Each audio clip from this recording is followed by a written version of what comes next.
Hi, everyone, and welcome back to Franchise Interviews, where for over 4 years we've been asking the franchipreneurs along one. I'm your host, Marty McDermott, and we have a great show today. We're meeting with the Tasty Image franchise opportunity, and Tasty Image began in mid-2003 in Jupiter, Florida, and after becoming a part-time affiliate to sell printed chocolates, Derri Cerbone saw rather quickly that there was income waiting to happen within the chocolate industry. Hey, Derri, how you doing today? Great, Marty, thank you. How are you doing? Oh, I'm doing well. Thank you, Derri, for coming on the show today. We think this is a great and definitely unique opportunity. We were saying earlier before the show that I don't think we've had a franchise like yours on the show in the 4.5 years we've been doing it. So it's certainly unique, and that's kind of what we love for the show is the diversity. So we'd like to start off. Where are you calling from this morning, Derri? I'm calling from my home office here in Jupiter, Florida, just a couple of miles from the retail store. Oh, great. How's the weather down there today? It's gorgeous. Unfortunately, I'm inside, but that's okay. That's true. The sun's waiting. Yeah, that's right. You have a great story, Derri. What were you doing before starting Tasty Image? Before I started Tasty Image back in 2003, I was a single mom that was actually doing something completely outside of the retail business arena. I was in the health industry, physical education, physical therapy, had a master's degree in those areas, and I was in the health industry. Wow. And it's not a far stretch. I mean, if you think about it, I mean, there's a lot of, I guess you could say medical benefits to eating chocolate now, isn't there, Derri? There's a lot of, there are. out there I've seen. Yeah. So it's not a far different industry if you think about it. You're still doing kind of the same thing, as you're in the, it was a health industry, but I suspect you were able to take a lot of those things that you've learned from previous jobs, a lot of those soft skills, whether it's, leadership and customer service and all that other stuff, and I guess apply it to really what you're doing now, would you say? Well, you do. You take all of your experience, people, skills, talking to folks, bedside manner, if you will, no matter what your product is or what sort of business you're in. I think that's a common thread that goes through every business, how you're working with the public and how you're handling different situations that might come across your desk or just on a day-to-day basis. So sure, those are things that are consistent with just about any industry. And you're right about the health industry, especially the hype here in the last couple of years with the medicinal effects of dark chocolate. So, absolutely. Yep. Yeah, absolutely. It's a great story. Do you want to talk about like a brief history of Tasty Image and how you found this concept and where you guys are today? Sure. Back in 2003, I was searching for some sort of a segue into another business and to do something else. I visited a business opportunity show where I stumbled across a company that was selling technology, this system, this machine that printed edible images directly onto the surface of chocolate. And after spending a day on a showroom floor and looking around at different business opportunities, and I stumbled across this, it took me all of about 3 minutes, which was the length of time that it took to print the picture on the chocolate, to decide that this was something that was different, it was unique, there was a frenzy, even around the booth right then, and I knew that it was something that I wanted to do. I didn't realize then, back in 2003, that it was relatively new on the market. There were not that many systems out in the world. In fact, I was the 6th person to buy this system, and started in a home office. In fact, started in the home office I'm sitting in right now. But I very quickly branched from that when I started getting out in the world and making contact with people and seeing the response that it was getting.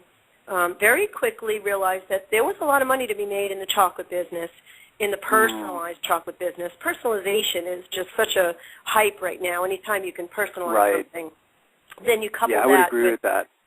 Oh, for sure, for sure. And we've seen a lot of that too, Derri. Yeah, I was going to say, we've seen a lot of that, too, over the last, 6 months. It seems to be a common trend, is as you mentioned, that personalization. It seems to be a key factor in what the customers want. Customers want that individual, personalized attention. This seems like, it's a fun... It's a fun concept. I mean, of course, you're making money and things like that, but it just sounds like a fun franchise opportunity as well, where you're kind of putting a smile on people's faces. You're right, and it's incredible that you use the word fun, because over the past 8 years, talking to folks about wanting to move into some sort of a business or daily routine, the one common word that I hear is, I want to do something fun. And exactly. These are people that are not, they're not folks that are, they're working. They have a career. They have a profession. Right. But they still find themselves in some sort of a rut or a mundane, oh, I have to go to work again, sort of a feeling. And that is the common word that we hear. So you talk about an opportunity that's fun, it's unique, and along the personalization, we're basically a gift-giving company. We're chocolate gifts. So when you can take something and personalize it, the amazing thing is we could do it at the drop of a hat. We can personalize a photo or a logo or whatever it is literally within minutes. But to the recipient of that gift, it really looks as if this was long planned and well thought out by the giver. Right. And, they took that extra time and care to personalize it, and they must have really been thinking about it for a while. So don't tell anybody that we can do it that quickly. Exactly. Because, it's personalization at the drop of a hat, and it just makes an incredible gift.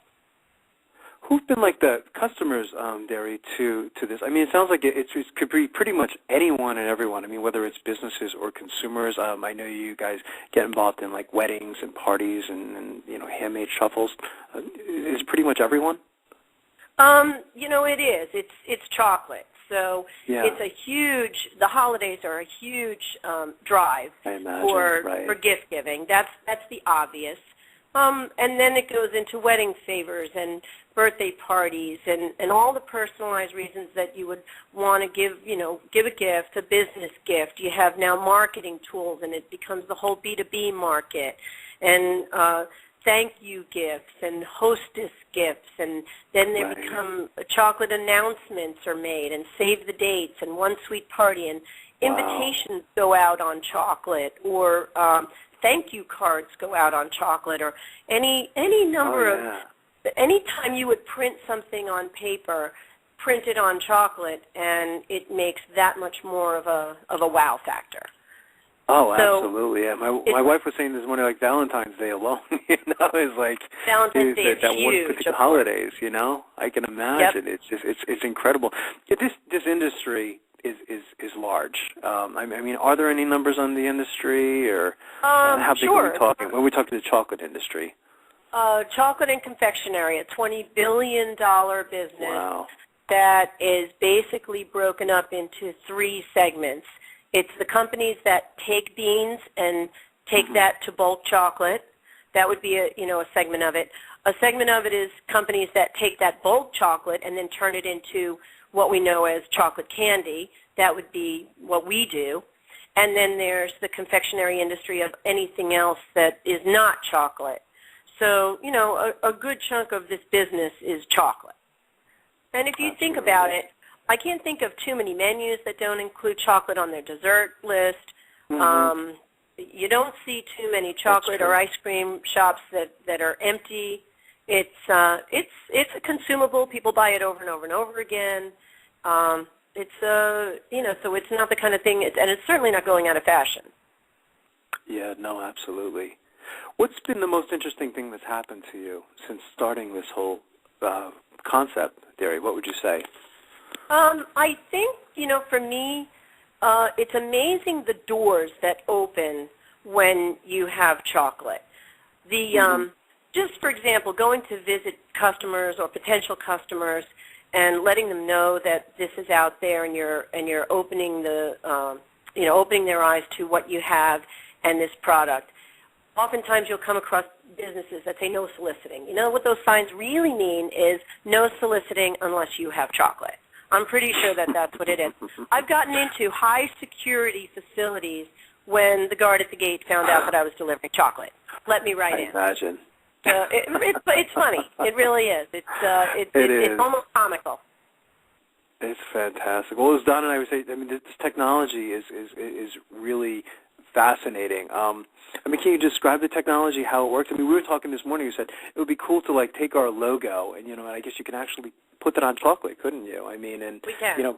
Give it to all our clients as gifts. I mean, it's really what you can do. It is amazing for branding purposes alone. Well, you're right, and we do that every day, giving like I said, the B2B market. So the nice thing about being able to print on chocolate, we can take a logo, and one of the most important things in branding a name or a logo is color. A lot of times you recognize a logo by their color long before you can read it. So it's not just being able to make this image, something in chocolate, because you can make a raised lettering in chocolate that doesn't carry the color through. But in this case, you're surrounding a colored, actually a quite real photos. Oftentimes, with the photo being a high quality, because the potential for the printer is incredibly defined, given a nice quality going in. So we can duplicate a logo to the point where there were times when people couldn't tell the difference between a paper and the printed chocolate. Right. Wow. But this technology, it affords us the ability to take a computer, nothing special here. We're bending text. We're doing some things that are pretty typical for a Photoshop or a computer to manipulate photos. That's not the amazing part. The amazing part is the software that then translates it to being able to talk to the printer. And the printer houses a flatbed carriage that actually carries the chocolate itself right through this sort of conveyor belt system. It allows the ink to spray directly onto the surface of the chocolate. Four-color process, red, yellow, blue, black, high-quality resolution, making every color under the rainbow, and it prints onto that piece of chocolate. It dries within seconds, and there's your piece. That's fascinating. So what types of characteristics do you look for in a franchisee, Derri? I mean, do they have to have retail experience? Do they have to come from the chocolate industry? Absolutely not. No, not at all. You look for people who want to be their own boss. You look for people who are energetic, people. Somebody who wants to learn and duplicate and sees the potential in this, and certainly somebody believes in the product. If you believe in your product, and I totally believe in it, I can remember talking to folks about what I had and wanting to show them, and I would hear them say, "Boy, some sales manager pumped you up." And no, it's just this is what I believe. It's the best thing since sliced bread. So when you know that, and it just comes out when you feel that way about something, and it clearly is. It just that I think is the biggest and strongest selling point of anything, because I really do believe in it. This is just a phenomenal product. And I guess that's helpful, and that's probably what you look for, I guess, in your franchisees as well, is that they have that spark, or maybe their eyes light up, and they believe in the concept like you do. Absolutely. Because that's going to help them in becoming successful as well. So again, they don't really have to have that experience in this industry. You're looking for more of those like interpersonal skills and enthusiasm and things like that, which is which I agree, I think is very important. So what about the training then, Derri? How does that work? Once someone decides to say, okay, I want to go forward with this, then what's typically the next step? Well, training is done in two parts. One aspect of the business, for sure, is learning how to manipulate the photos and print them on chocolate. And that's the key part of the business. But along with those pieces that are printed on chocolate, we're also positioning ourselves as we are a chocolate gift shop.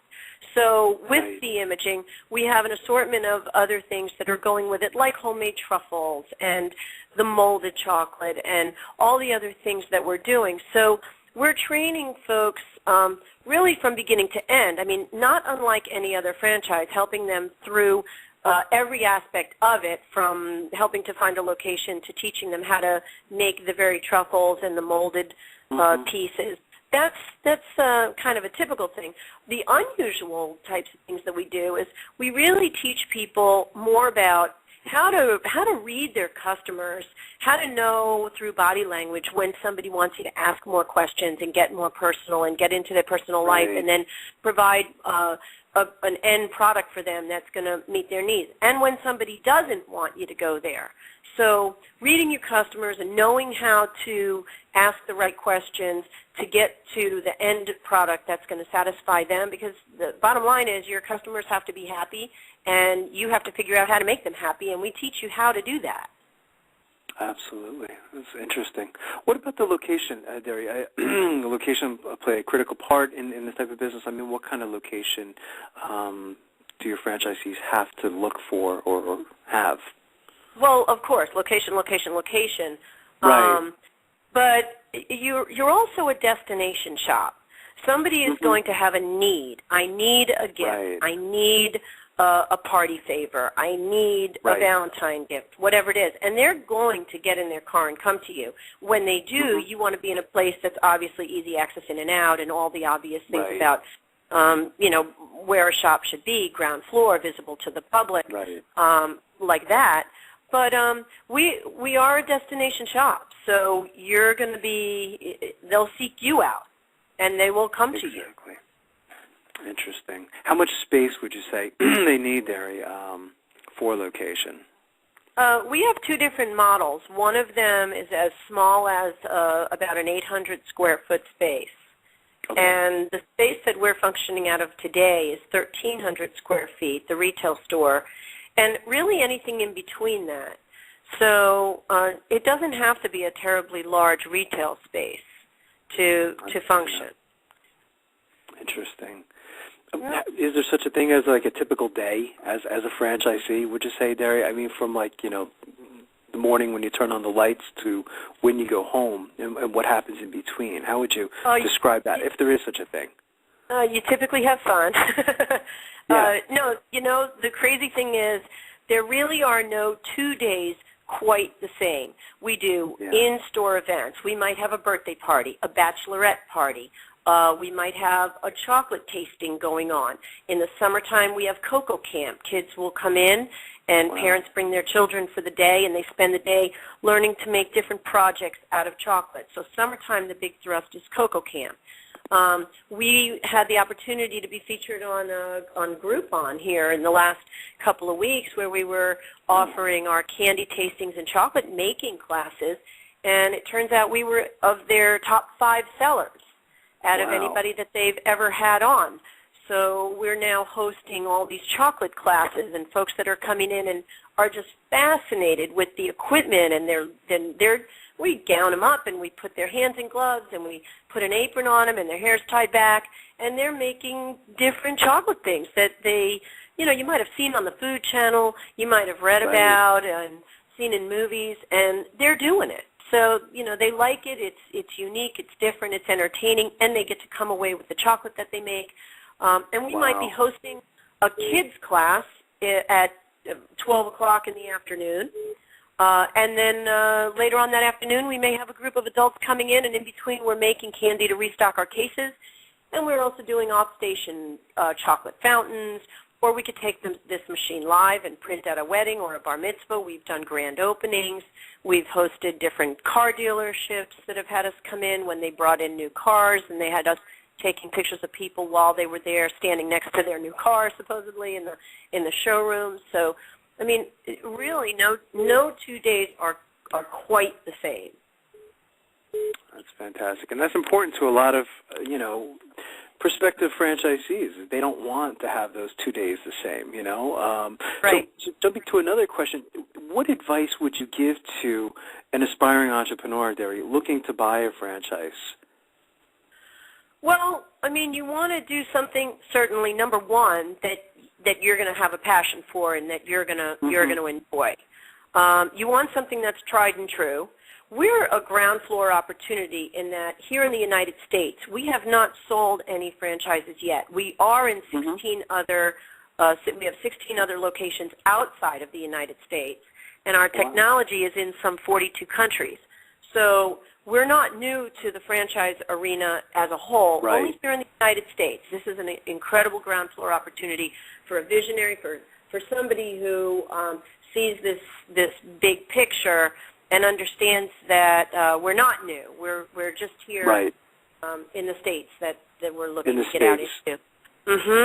But which is interesting. Yeah, I mean, I think that's great, Derri, because I always tell our listeners, when you're looking, do you want to go with a big franchise system or a smaller franchise system? And sometimes there's advantages to both. I mean, the advantage to be able to speak to someone like yourself is important to a lot of new franchisees. In other words, when you buy a Subway franchise, I mean, to speak to like the CEO or Fred DeLuca who actually started the company, good luck. I mean, it'll take you 6 months to get an appointment with some of those people. You know what I mean? So right. I think some of those ground floor opportunities provide a lot of benefits to prospective franchisees. So I think that's very important. So you make some very good points.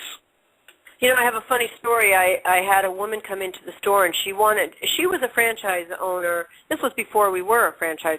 She was a franchise owner of some other business, and she wanted to send a thank you gift to the owner of the franchise, and something that would make her stand out.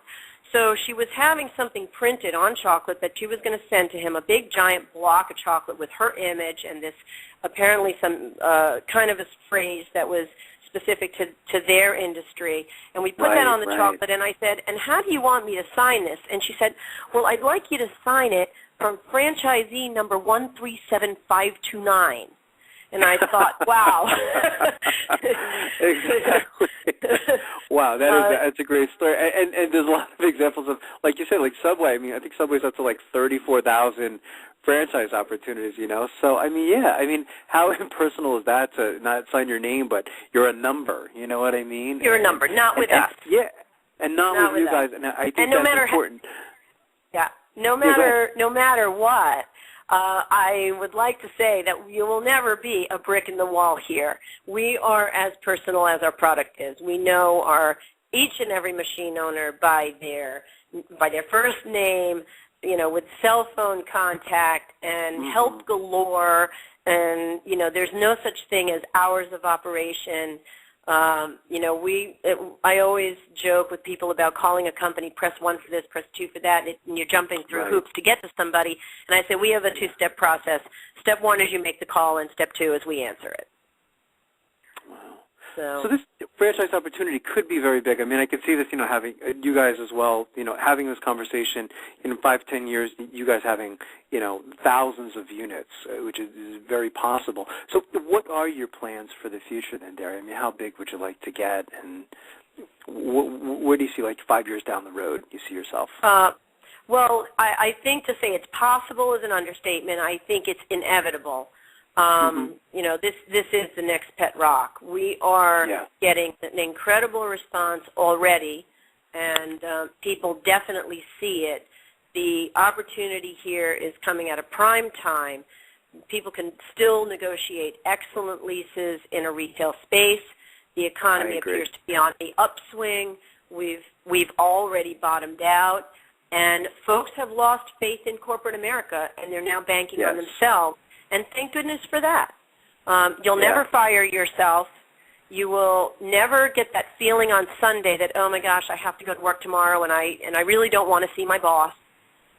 All of those feelings go away. You no longer call it work. It's just something you enjoy. There's a pride of ownership. You watch your business grow, and there are folks that are lining themselves up to have not just 1, but 2 and 3 and 4 and become master franchisees. So the potential is huge. It really is huge. I agree. And don't forget franchise interviews, when you guys are, in that, 30,000, 40,000 units. So what's the best way for our listeners? What's the best way for our listeners to get more information on becoming a franchisee, Derri? Are there any websites they can go to, any phone numbers they should call? Of course, you can always go to the website, tastyimage.com. The website has information. There's email information that you can get. Somebody will call you back, of course, if you request to put in for additional information. You'll get a phone call from someone. So, the website's great, by the way. I've been on your website, and I think it's fantastic. There's a lot of important information on there. Thank you. You guys did a great job with that. So it's fantastic. So I want to thank you again, Derri. You've been a fantastic guest, and we'd love to have you back next year as you guys continue to grow. We would love that. Thank you for having us. Oh, thanks so much, Derri. You have a great day today. You do the same. Thanks. That was a great concept. So why don't we do this? Let's take a quick break, and we'll be right back with more franchise interviews.